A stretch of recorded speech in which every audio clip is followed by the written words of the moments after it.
As a peer support provider, there may be a moment when someone close to you is battling a crisis, and you might be unsure how to extend your support.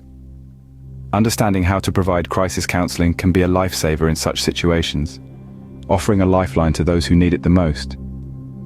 If you are earning your certification as a peer support specialist, this is a core competency that is required of you.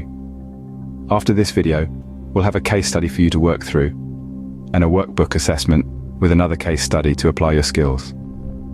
These skills can be helpful in many situations outside the peer counseling role as well. So, buckle up as we dive into this enlightening journey of crisis counseling. The first step in this process is recognizing the crisis. It's essential to remember that a crisis isn't always a dramatic event. It could be a silent scream, a sudden change in behavior, or an emotional outpouring. The key here is to observe, to listen, and to be present. Once you've identified the crisis, the next step is to establish a connection. This isn't about offering solutions, but about making the person feel heard and understood. It's about empathy, not sympathy. Empathy is about putting yourself in their shoes, feeling their pain, and acknowledging it. The third step is to ensure safety. If the crisis is severe, it might pose a risk to the person or those around them. You might need to involve professionals or emergency services to ensure their safety. Remember, your role isn't to solve the problem, but to guide them to safety. The fourth step is to provide emotional support. It's about being there for the person, offering a shoulder to lean on, a listening ear, and a comforting presence.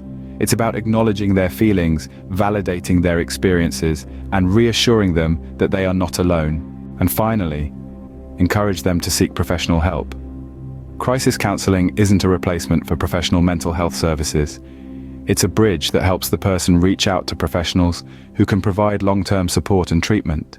To summarize, crisis counseling is a process that involves recognizing the crisis, establishing a connection, ensuring safety, providing emotional support, and encouraging professional help. It's not about solving the problem, but about being the guiding light that helps them navigate through their storm. Remember, the most significant tool in crisis counseling is empathy. It's about being present, being patient, and being there for the person. It's about extending your hand in their storm, offering them hope, and guiding them towards safety. So, the next time you find someone caught in their personal storm, remember these steps.